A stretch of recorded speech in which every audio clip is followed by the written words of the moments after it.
And thank you for tuning in to another episode of Stuff That Matters. Today we are joined by Kim Sanders. She's the president and COO of Ukeru Systems and Grafton Integrated Health Network. Kim, thank you so much for joining us today. Oh, thanks for having me. It's exciting to be here with you.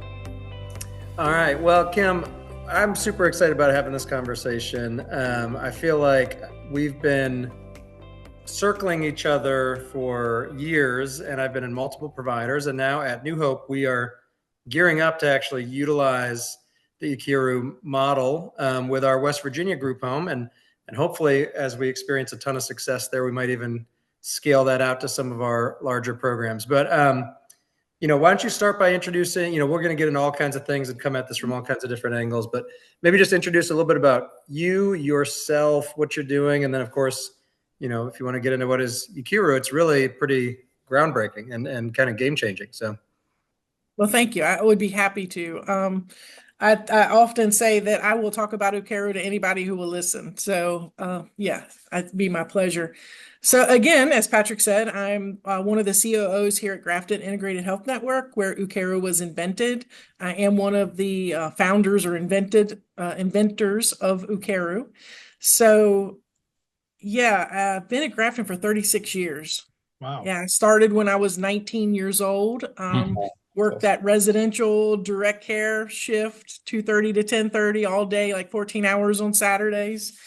And I will always, 36 years at Grafton, but I will tell people until I can't talk anymore that those 5 years is when I learned the most. And so I really try hard to never forget what it's like to be a residential direct care provider. And I worked with adolescent girls, and girls are challenging. So, yeah. So we invented Ukeru here basically out of necessity, right? So we had high workers' comp, high staff turnover. We basically had this culture at Grafton through the 80s and the 90s of control, staff have the upper hand. Sure. We were doing a lot of things that a lot of places across the country were doing. I always remind people that it's not like we were doing something horrible that no one else was doing, but 36 years ago, we just had a different mindset, and it was sort of the mindset of the industry. Now, fortunately, a lot of that's changed. Right. And often people ask like why we came up with this. Again, necessity, but I have to be honest, it was to keep our staff safe. Mm-hmm. Like, of course, we've always had part of our mission is what drives everything we do is doing great things for clients, for kids and adults that we serve. But this one was really for our staff in the beginning. Right. So can you explain? So tell us the what. Obviously, we know what the what is because we've been around it, we've researched it. But somebody who's coming on this for, is not have any residential experience. We're talking about, obviously, when you describe the norm is providing, physical restraints when kids are getting aggressive or unsafe. And unfortunately, there are times where people use physical restraints, even when kids aren't getting aggressive or unsafe. It can just become a part of the culture, this kind of hands-on culture.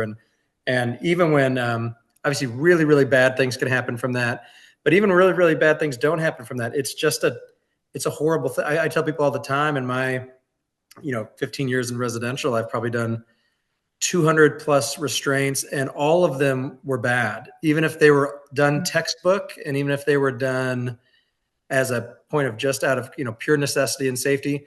None of them were pleasant. All of them were some degree of psychologically not good for me, certainly not good for the kid. It represented a breakdown. It was not a good thing. So what does Ukeru do differently than that? Because you described it as the 80s and 90s. It's honestly still happening now in the vast majority of residential settings.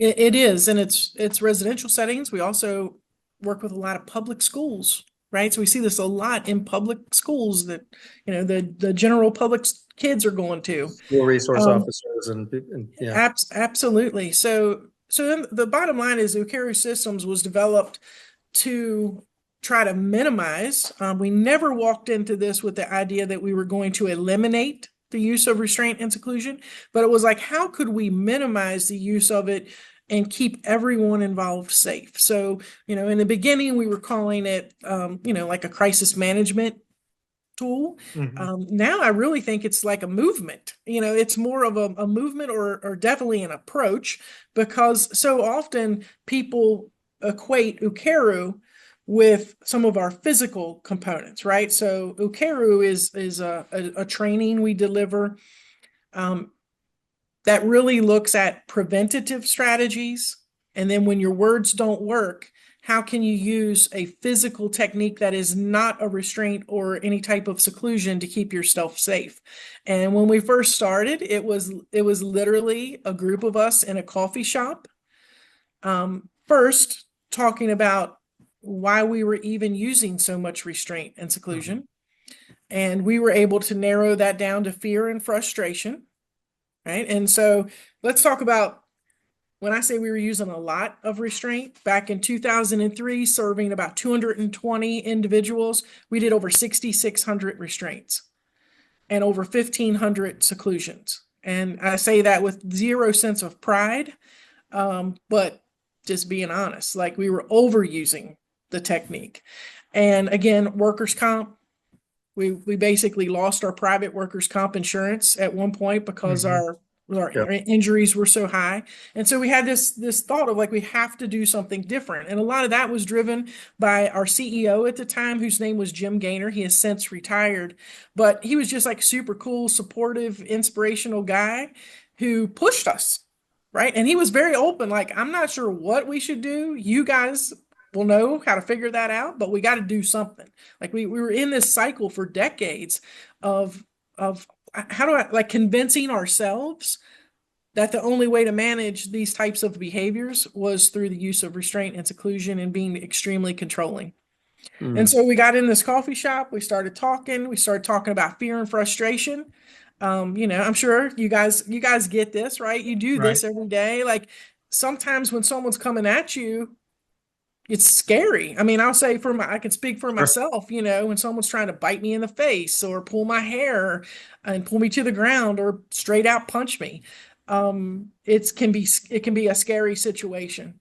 And so fear is a big thing. There's also this fear that sets in that, I don't want one kid or client to hurt another client and under my watch, and I'd feel responsible. So you have that fear. You're always fearful that you don't want to do anything wrong, even if you don't mean to do it. Like there's that fear looming over you. And then frustration. But I think for us, when we started talking about frustration, what still sort of blows my mind is it wasn't frustration with the clients, right? When we started talking about what frustrations we had, it was frustrations around like the bureaucracies or not having enough staff or, maybe not feeling like, as a DSP in particular, I was often frustrated thinking that I didn't have a say in the treatment planning, or, that people just delivered me a behavior plan. And when at the age of 19, I didn't know what that thing meant. Like it was like 25 pages. I didn't know. And so those frustrations, I jokingly often have told people I felt like I was like bitter table for one, right? Because all this stuff is like building in me, which then makes my patience level less and my compassion less, which then often, if I'm going to be honest, in those 5 years as a direct care, made me do more restraints and seclusions. So we just looked at all of that. We tried we came up with a term that's called comfort versus control to try to sort of tackle that frustration piece and that idea of, like, what if we just try to like be nice, like not only to clients, but to each other? Like, what if we just really try to look at someone and say, like, they're going through a rough time and what they might need to help them through the rough time. And so as the workers, we were able to identify, like, when I'm, at my worst and I'm having a bad day, what do I need? And what then became, again, a little mind blowing was everything that we listed that would help us were not things we were offering to clients. Right.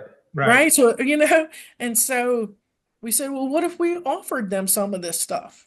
Right. And there was a lot of pushback in the beginning about that because of mindset and people's, individual philosophies. And so that was what we did for frustration. But what we did for fear was this idea of if someone's coming at you to punch you or bite you, what could we do? Well, you can't, you still have the fight or freeze, but you really can't do any of that stuff in this industry. Right? We don't want our staff doing those things. Right. And so we thought, well, what if we were able to hold something up soft and protect ourselves? And so in the beginning, Ukeru was bean bags, couch cushions, throw pillows, and it worked. It worked until it didn't work because the materials didn't hold up. Right. And then we just basically ask our staff, if you had a magic wand and you could say exactly what you wanted to keep yourself safe, what would it look like? And they told us. And so then we started working with a manufacturer in Rhode Island to build blocking pads that are designed just for this. And it worked. Yeah, it was some days I still can't believe it, but it worked. So Ukeru is really a mindset, a culture. It's much more than a blocking pad. It's a way of approaching a day in your setting. And it probably starts, I would think, at hiring. I would assume it's permeated your organization. Is that a fair statement? It's a very fair statement. It has become our culture. And again, that wasn't easy. That took Right. some time. But yeah, it totally is. And it's something that, regardless if you work with kids or you work in the HR department or because what we very quickly learned is everything we were coming up with, it couldn't just be the way we wanted in our staff to treat clients. It had to be how we all treat each other. Right. It's for everyone. And that's, I meant to jump in a little bit earlier, but I loved your statement when you were introducing yourself about your time as a direct service professional in a residential setting. Yeah, I've said those words verbatim. I don't know if I'd be the person I am today, the father, the husband, if it wasn't for those first 5 years that I worked directly with kids in a residential setting. And we had a where I worked, it was kids first always, right? Like meeting basic needs, all that stuff. But restraint was part of that culture, physical intervention. And when I was doing restraints, it was one person restraints were okay. And those were, as Matt said, they were always very difficult and always traumatizing, to be candid. And as Matt said, I still remember some of those moments or a lot of those moments. Can you talk a little bit about like the outcomes? We're all like held to out. We got to produce outcomes, right? I would assume that Ukeru has outcomes, or do you have pre and post?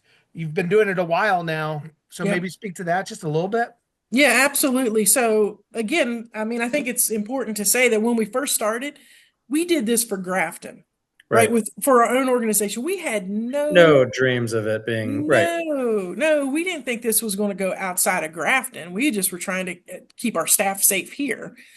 And what happened is it worked, and it worked, fairly quickly. We saw some big decreases to the point that then we were able to write a couple peer-reviewed articles. And then people started reading about it and the phone started ringing. And I'll be honest, when we first we didn't know what to do with that, right? Because we weren't viewing ourselves like experts or like people that could teach you. Or just, but for Grafton, if you think about what it's done for Grafton, so since 2000 and probably really more like the end of 2004 to mid 2005 is when we really started doing something with our problems that we had. So we have been able to decrease the use of physical restraint by like 99.6%. Amazing. From that 2003 number. But probably even more importantly than that, we eliminated totally seclusion across the entire organization. That's been more than 10 years now. And that includes our psychiatric residential centers for adolescents. There, no seclusion for the last 10 years. Our community-based programs stopped using restraint. We're almost at 10 years for that. We typically had another program that we were using, another crisis intervention system that had a restraint in it, and our community-based services just ended that again 10 years ago. So our staff are only trained in Ukeru that has no restraint. The other thing that happened is our workers' comp injuries really took a dive. I mean, we're talking about like a 70% increase in those. I mean, we still might have a slip, trip, or fall. Right. Even using the blocking of Ukeru, you might have someone who's blocking because we move backwards. Feet get tangled up and fall down. Right. But the level of injury is so much less. I mean, you might get a bump or a bruise where before we were having some pretty significant back surgeries and knee surgeries and Yeah, I feel like I heard you quantify it once years ago, Kim, and like the millions and millions of dollars saved likely over the last couple decades. Yeah, actually, yeah, because the other thing that we were able to really decrease was the turnover for our That's what I direct was going to care, ask. which is so expensive, right? So at the highest we've ever been is about 54%. Pre-COVID, we had gotten down to like 29%. Again, in all honesty, that went up a little bit during COVID, and then after COVID, now we're on our way back down again. But yeah, since 2004, we're like estimating that we're over like $27 million saved for our organization. And as a nonprofit, that's a big deal. Like our margins are slim, and yeah. I mean, the 99.6% I almost walked away. I almost walked off camera for a second. It's like, holy, I mean, and talk me through this, Kim, because I bet I represent some people that you have worked with. So, Sure. And again, I'm just first of all, let me just say, I'm so happy for you and your guys' success. Again, I think I first got introduced to Grafton before Ukeru. I think it was at a conference in North Carolina. One of your clinical directors was just talking about data and outcomes, and he seemed super impressive. And I reached out to him and said, man, can I come up and visit? I'm like obsessed with visiting other places. Any place that seems like it's doing something awesome, I want to go see it. And I think I kind of stumbled into it. And even then it wasn't quite the scaled out, there's no one I talk to now that's credible in the residential space that isn't talking about Ukeru. And that's like just so cool. So first of all, thank you. Just kudos to everything you're doing. I really think you guys are, I hope, just like a lot of things, 20 years from now, we look back and we kind of are like, how did we ever not do some of these things that we have since been doing? But, I still have, and I'm a pretty, I'm of a slight different generation than Mike, even though we came up through residential, but I still, came up through residential. Geez, back off there, kid. Sorry. Let's edit that out.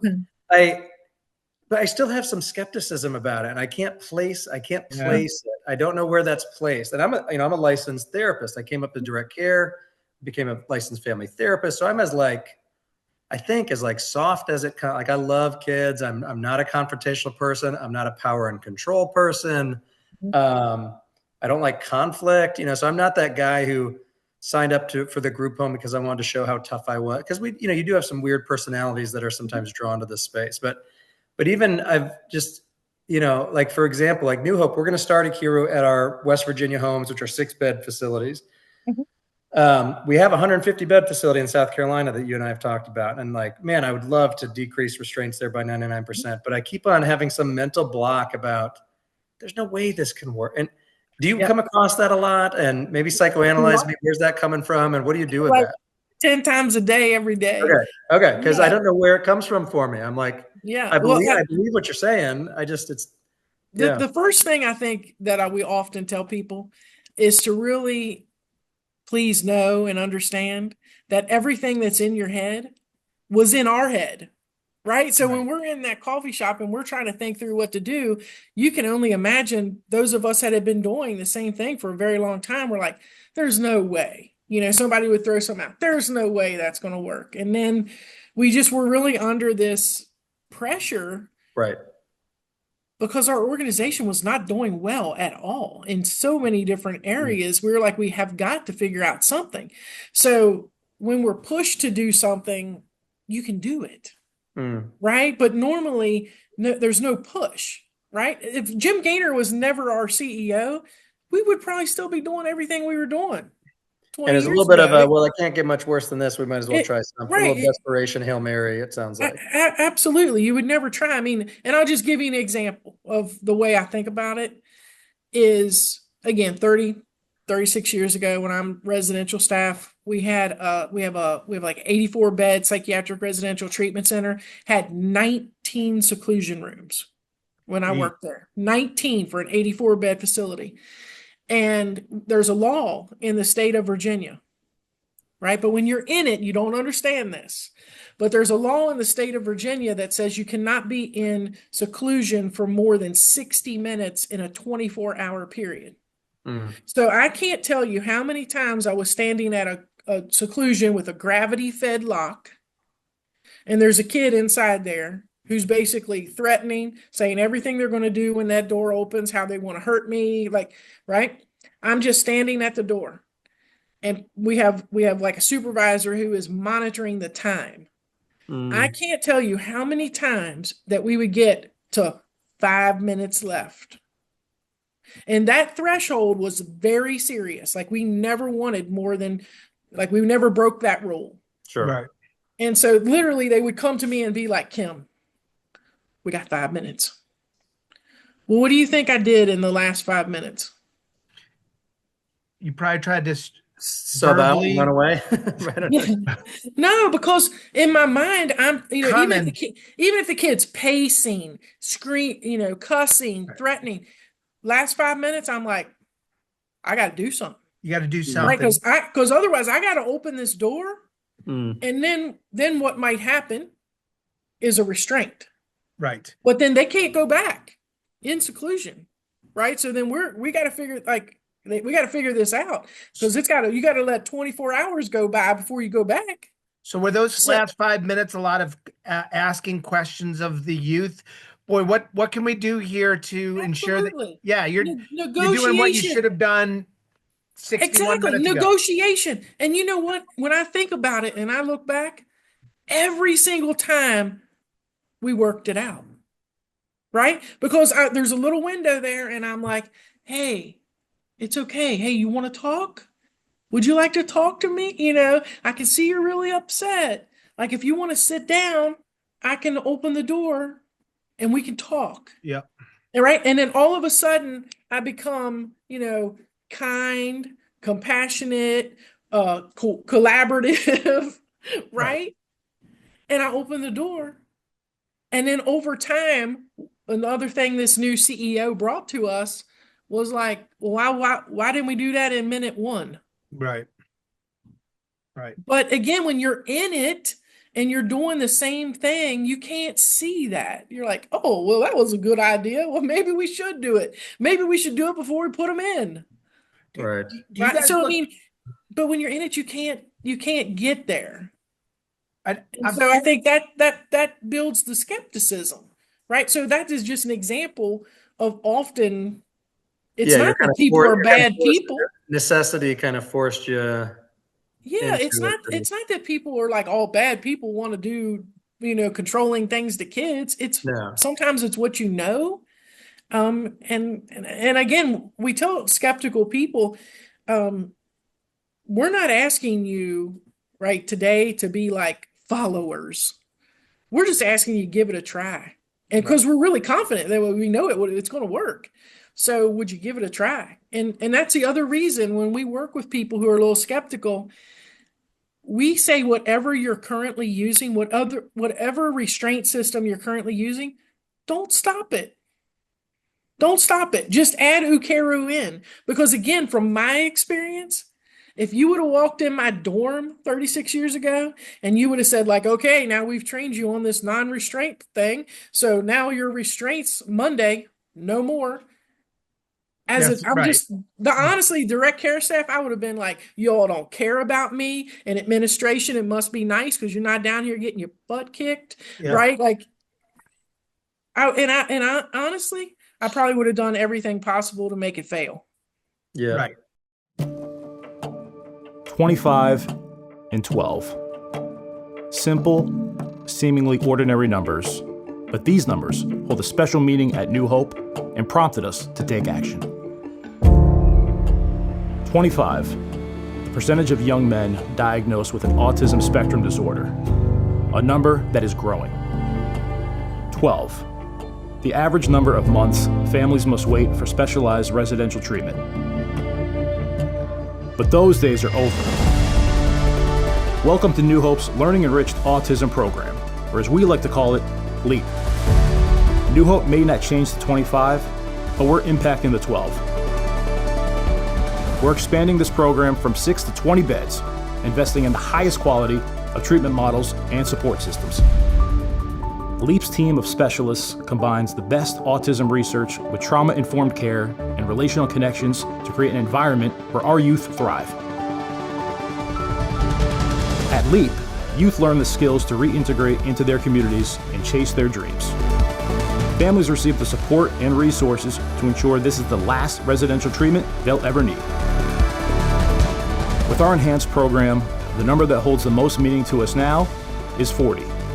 That's the number of successful LEAP graduates we anticipate annually. That's 40 lives changed. That's 40 families finding new hope through LEAP. That's our name. That's our promise.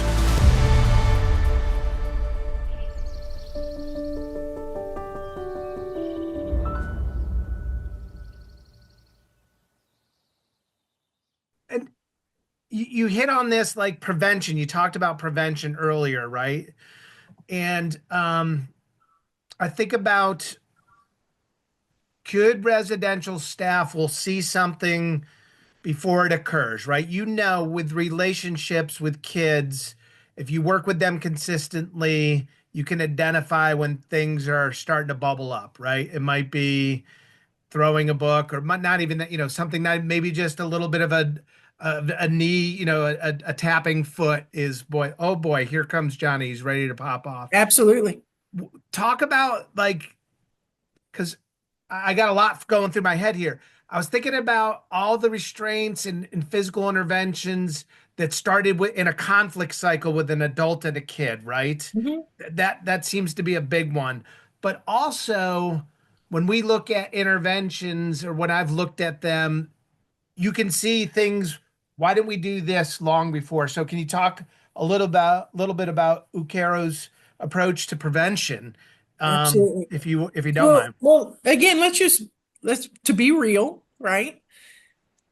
The way to get people to buy in to things that are proactive interventions is to be able to help people see how it helps them.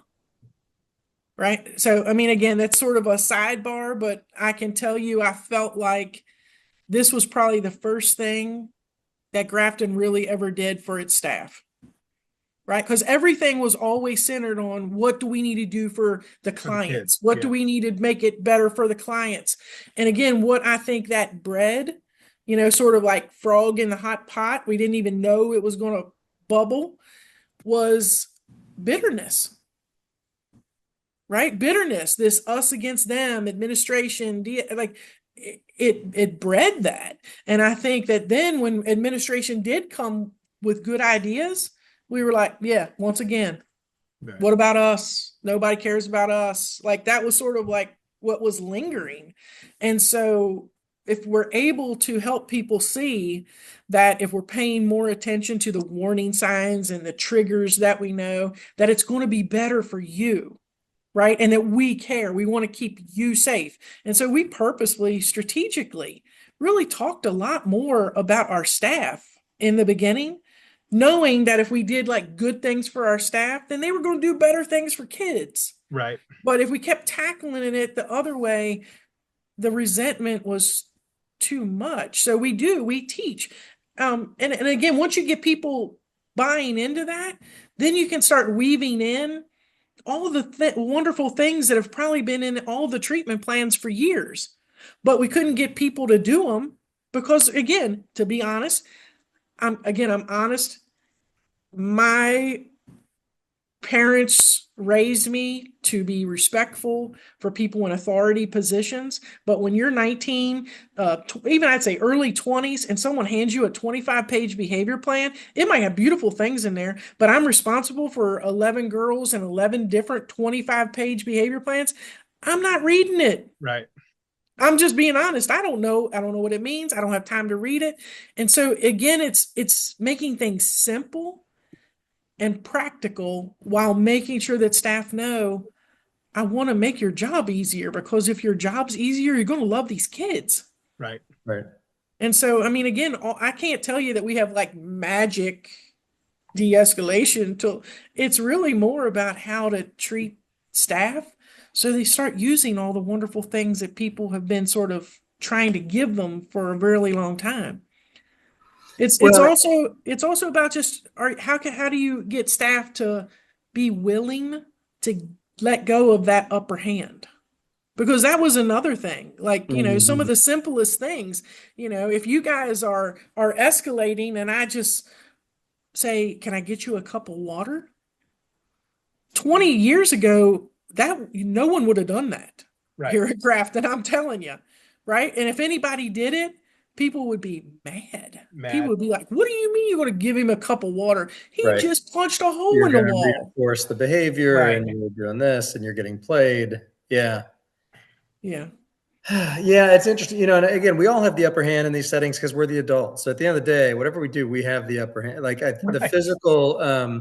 I always tell a story to some of my team. Like one of the best, most talented residential talents that I've worked with in my career, was a woman who couldn't have been any taller than like 4'11" and weighed like a buck and $105, soaking wet. She posed no, and we worked in a place of teenagers that were about my size or bigger. She posed no physical, and actually I think since she didn't, that wasn't a thing that wasn't a tool in her tool belt. So her tool belt was only full of relationships, respect, dialogue, creativity, engagement. So I think sometimes when residential places get it all wrong when they're interviewing and they're seeking out professionals, and they're like, where can I find the 6'4" bouncer type guys? Because the bouncer type guys, don't ever have that sense of necessity of I have to get creative because they think I can always exert and I've just never actually found that to be. Now there's been some wonderful 6'4" staff I've worked with in my day, certainly. Right. But there does seem to be something where they can at times fool themselves into thinking that gives them some upper hand, when actually, and sometimes it makes them even more of a target if there is a culture of physicality. And again, I think, so sorry, go ahead. I also don't want to portray that I don't think that there are situations, right, that might fall outside of Ukeru sometimes, right? Mm-hmm. It doesn't mean that Ukeru is the be all end all. But so, for instance, in our community-based homes where we don't teach another system, they are not taught a restraint. Is that kind of foster care level of care? No, it's group home. It's group home level of kid care. We do have extreme behaviors that they're working with adults and students, but they have it's become so much of the culture that you use Ukeru. But what if? Right? So maybe a couple times a year, you might find a situation where somebody's in the middle of the road. Right. You might find a situation where there's aggression to the level that people are blocking, but again, maybe there's something that's dangerous around, like we're blocking and we're nearing a barbed wire fence, or it's something is happening, but those people are not taught restraint. But what we teach them is, because those situations are very rare, if the kid is in the road, you don't need to know a technique to get them out of the road. They're in the road and a truck is coming. Get them out of the road. Get them out of the road. Like do what good Joe citizen would do. That if you didn't work at Grafton and there's a kid running in the road, what are you going to do? Right. Get them out of the road. And and we've had those discussions, with licensing and you do what a normal citizen would do to help another human being. That's what we teach them in those environments. And then our psychiatric residential treatment center, we do still teach them a second system that has a standing restraint. Okay. But the difference is you gotta block first, right? If you can block, you want to block first. If at any time you don't feel confident or competent, or you just are scared or whatever, you have that standing restraint in your back pocket. I think that just by allowing them to have that, they don't want it so Right. much, right? Because it's not like we're saying, like, don't you restrain. They also know that if you go to the point of using a restraint, that's cool. No blame, no shame. But we're going to do a learning debriefing, which includes the entire team, even if it's you weren't present, like even if you're the therapist at her home that night. We're going to do that within 48 hours because we don't want to repeat it. And again, what I feel like in hindsight is we were repeating the same situation on like a loop, right? So you when you're doing 6,600 restraints, you're not learning. You're not trying to say like, oh, what could we do different next time? And and and I think just people know, and I don't think people are scared of those debriefings because we purposely are like, no shame, no blame. Yeah. Right? Let's just get smarter, and we're just not going to let it repeat over and over and over. Do you have kids? I'm curious on the kid perspective. I think we work with kids, right? So um we have young men and young ladies who come to us who have been in other PRTF settings. Yep. And when they come into your PRTF settings, I'm curious on what their response reaction is to Ukeru. Yeah, it's interesting, right? So we do on the day of enrollment admission, we do an Ukeru orientation with them if their family's present with their family. I mean, it's nothing big. It's like 10 minutes. We show them the pads. We talk to them about what we're doing. We try to, talk about how, especially at our psychiatric centers, we're gonna do everything we can not to put hands on you. We don't have seclusion here. And I will be honest, in those centers, there are sometimes that the kids will just straight up look at us and be like, right. Right. Right. Like, this is what every adult at every other place has told me. And then they restrain the heck out of me. Right. And so for those kids, I do feel like we have some experiences where we got to prove it. Right. And so we have some kids that when they start escalating, if it becomes aggressive, our staff are blocking. They might hit it a couple times and then be like, I'm getting this nothing is from stupid. this. Right. This is stupid, because it's not cool. It doesn't make you look real cool especially when the person holding the pad is being like super kind and nice to you. But they can only be kind and nice because they have this thing to keep them safe. So they're, Right. our staff are like sort of calming their own amygdalas because they feel safe. And so we have to prove it to many kids that they just, yeah. But then, routinely we'll talk to kids about like, so how do you feel about it? Right.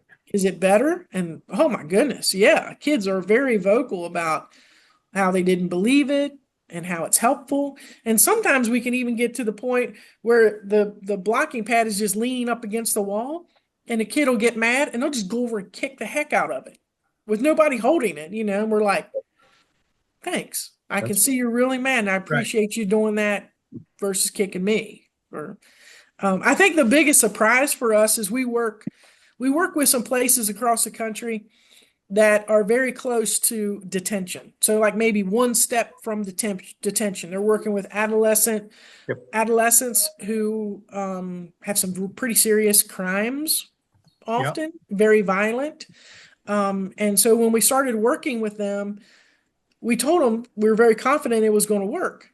But I don't think we were expecting quite the reception from the kids that we got. So what happened, and again, when you're in it, you can't see it. It's almost feel like these kids had to teach us, even teach us this when we started working with them. So if you can imagine, you have like a unit of 15 adolescent boys who are very, very physically aggressive. Oh, we can imagine. We can imagine that. Yeah. So what would happen is, if Matt goes after Mike, who's the staff, right? Matt's the kid, Mike's the staff. Well, then what would happen with the other boys in the unit is they would encourage Matt to hurt Mike. Yep. Right? It almost became like a cage fight. Yeah, it's us Where versus them. they just keep encouraging it. Yep. And then things start getting out of control. Right. Well, when we introduced the pads and the whole idea of the philosophy of comfort versus control, and what was amazing is those same boys, they would literally like slide a pad across the floor to the staff and be like, Mr. Mike, here's a pad. And then if Matt's coming at him, they would say, instead of encouraging him to hurt the staff, they would say things to their peer like, De-escalate it. Come on, he's just trying to help you. Like, that's not cool. Leave him alone. Right. And again, the theory behind it is, it's not cool to look like you're trying to pound on someone who's being so nice to you. Right.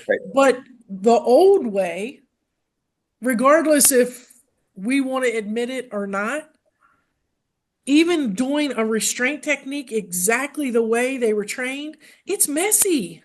It's And to those kids, and the kids are justified. The kids have kind of a righteous cause. If you seem like the warden, then inherently they seem like the imprisoned, and then there's almost like a righteousness to go against the staff, and again, absolutely.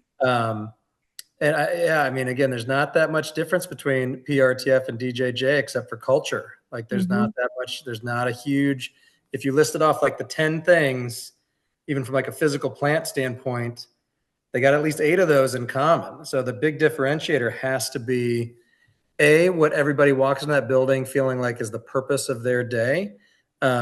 That this is not punishment, this is treatment.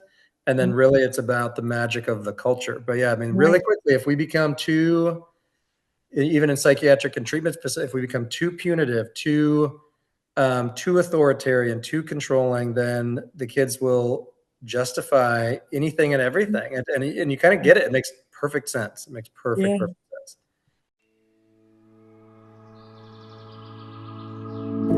At New Hope, we believe that culture is everything. Residential services is what we do, but culture defines who we are. Sadly, poor culture issues are at the heart of unfortunate incidents involving staff and kids in residential programs all across the country. These incidents have led some to question whether residential services should even have a role in our mental health system of care. This is why, at New Hope, we are called to be different. We are called to stand out from the crowd. Our kids' experiences will be a direct reflection of our culture. So, let's name it and let's build it.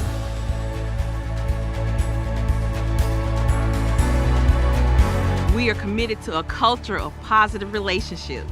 Relationships that are built on trust and care for our kids, each other, and the community. We're committed to a culture of teamwork. We always ask, how can I help? And we never say, that's not my job. We are a culture of fun and laughter. We take our work seriously, but not ourselves too seriously. We are committed to a culture of shared excellence. Leaders are always coaching, so team members are always growing.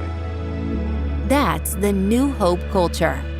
Our goal is to be the best provider in the country, and our culture demands that everyone is passionately rowing in the same direction, at the same speed.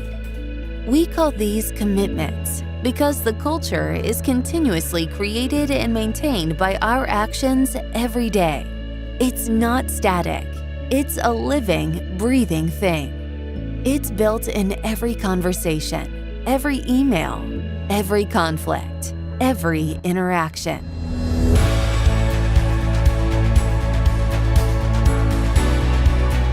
You, watching this video, are either actively building this culture or actively working against it. I'm committed. I'm committed. I'm committed to building the culture. Attention New Hope staff and all communities. We have a successful discharge in the lobby. please put your hands together and show your love for Joshua. I'm committed to building a culture at New Hope that everyone wants to be a part of. My question is, are you in?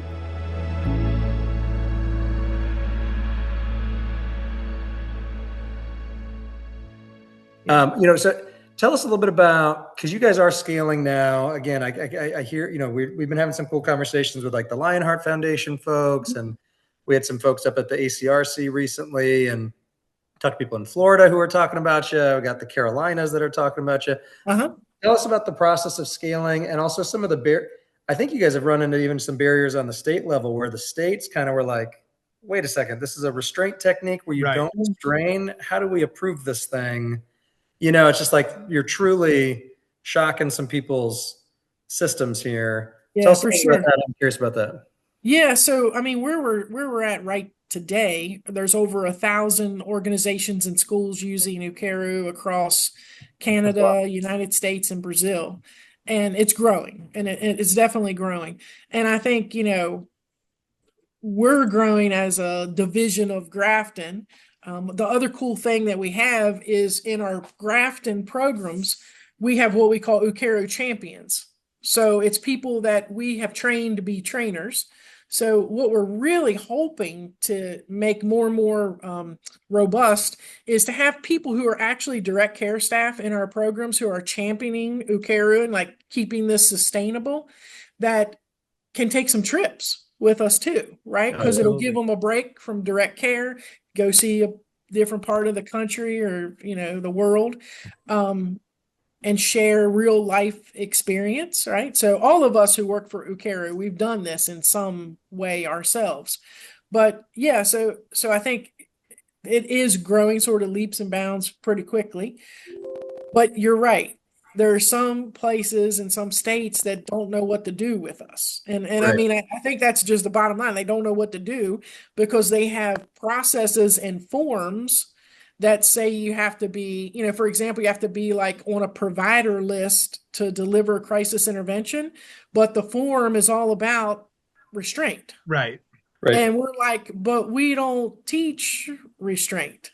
Right. So we have some states that we've run into, and when we've explained what we do and showed them, they have said, oh, well, then anybody can use you in the state, and you don't even have to fill out this paperwork because this is only for systems that are for restraint. You're more of a de-escalation, and so. Right. But then there's some states, and again, I don't, no hard feelings, but I feel like there's some states that have people in those offices that their mindset is back where we were 20 years ago, and they just can't. They can't Right. figure out what to do because the form doesn't fit. Yeah, or they were a DSP back in the day, and they're like, "There's no way this. There's no way this is signing like off on this." one of the challenging things. I think we have a couple different things, and I've been in the field for a long time, and Mike has too. We've overseen a few different. We've used a lot of TCI, NVCI, a lot of different programs, which are all wonderful, and all of them do, like you said. Even the ones that teach physical restraints, all of them start with the de-escalation portion. Every single one, though, everybody kind of knows what's coming. They kind of know, hey, eventually I'm going to learn how to do a physical restraint. And I see the staff, they even they get kind of geared up and activated for that. And I swear 99% of them ignore the 95% of the training that's about de-escalation.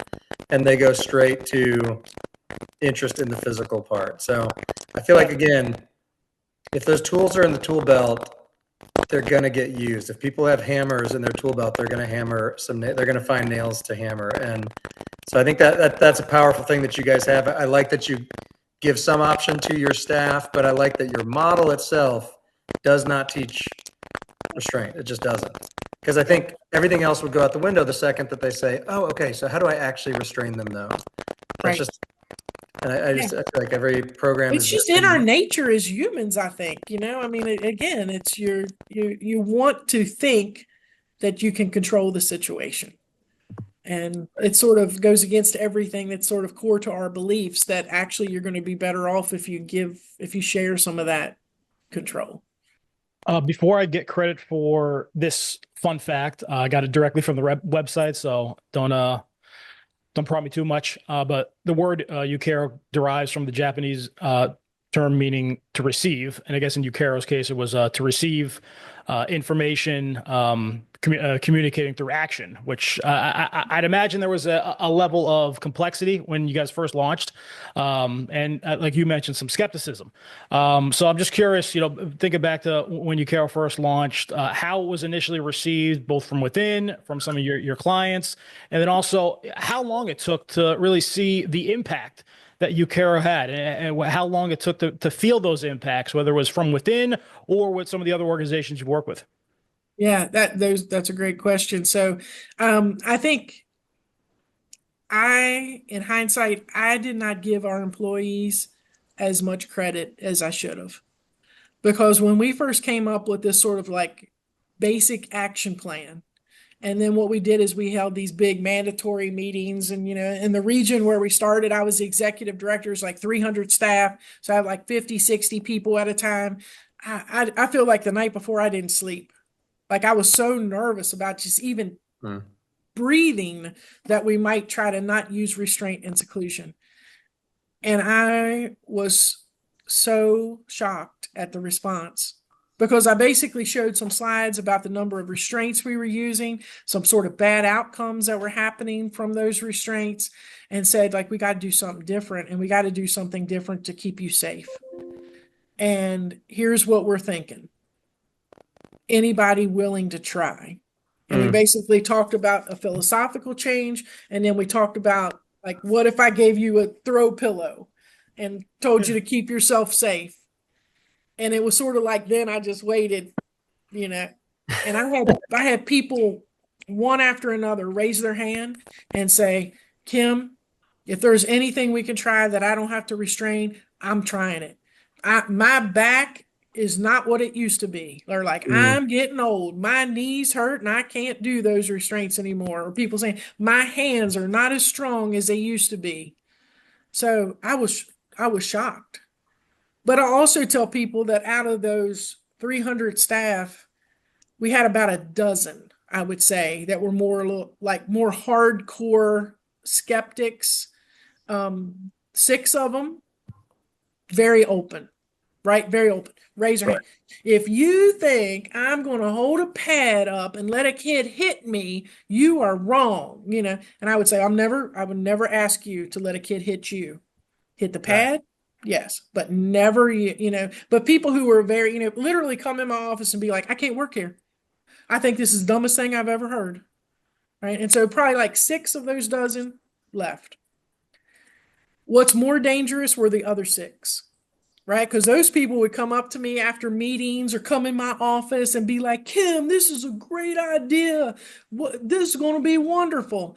And then 3 days later, I'd have someone come in my office and be like, they might tell you to your face that they like it, but they are talking smack about it. Terrible. Like they're saying that they're not going to let this work, and I call those the snipers because they just are shooting at you and you don't even know where it's coming from. Right. And so then once I figured out who the snipers were, I feel very strongly you cannot allow a few snipers to derail. Right. Good things. You just can't. And so I would just approach them and ask, try to talk it through with them.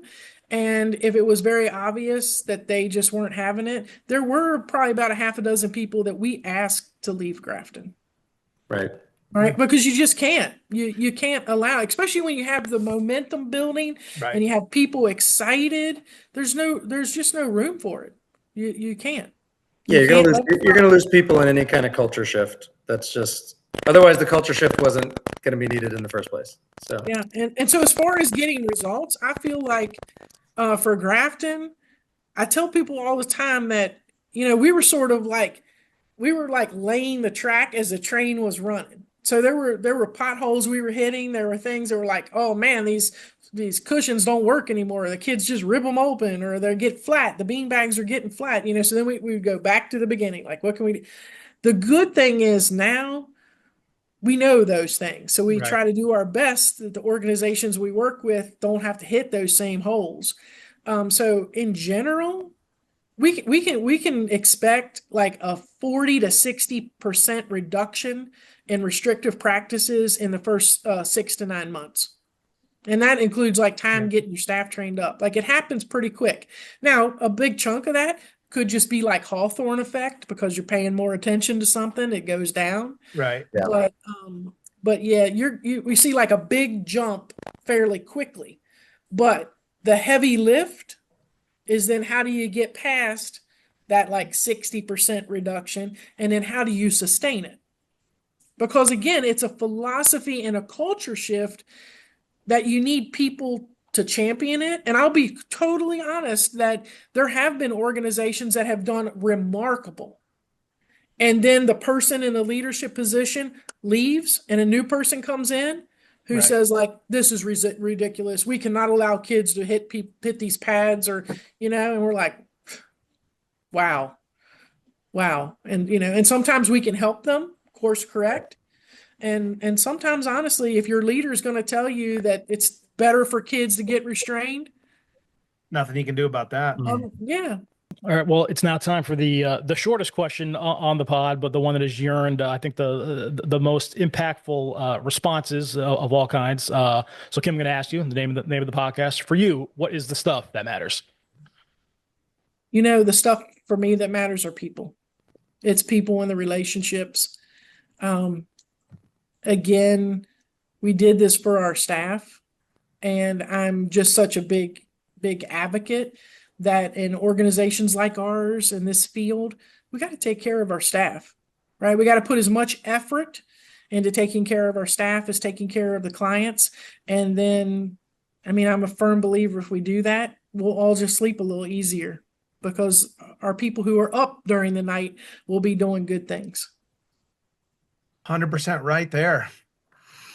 Well, Kim, thank you again. I love how honest you are about where you guys were, about where you are. And again, I think where you were is where still a lot of people still are. I know Mike and I are thinking a million things right now. New Hope is a proud future partner of Ukeru and with some of our new programs, but man, some of our bigger ones, every time we talk, I'm like, gosh, I got to do this yesterday. So I hope folks, if folks are listening to this and, if they are, where can they go to find more information if they want to lean in and learn more? Let's start there. Absolutely. So our website is ukerusystems.com.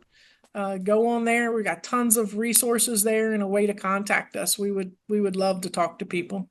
Yeah. Okay.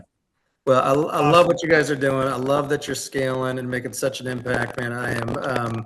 That is just awesome. And kudos to you again for doing something different and for challenging the status quo and for challenging the norm. Again, I truly believe some of the norms today in 20 years, we'll look back and say, how the heck were those ever the norms? But it takes some people to be gutsy and to go sit at a coffee shop and try to do something that's never been done. And I just love that. I couldn't love your guys' story more or where you are. And again, hopefully we keep on talking and potentially talking about how the impact you guys have had on New Hope and the rest of the world. So truly, it's been a pleasure, and we're just honored to know you and be, we're huge fans, we're huge supporters of your mission. So, well, thank you so much. Thanks for having me, and I look forward to more work together. Okay, that sounds awesome. Thank you, Kim. Thank you. Thank you, Kim.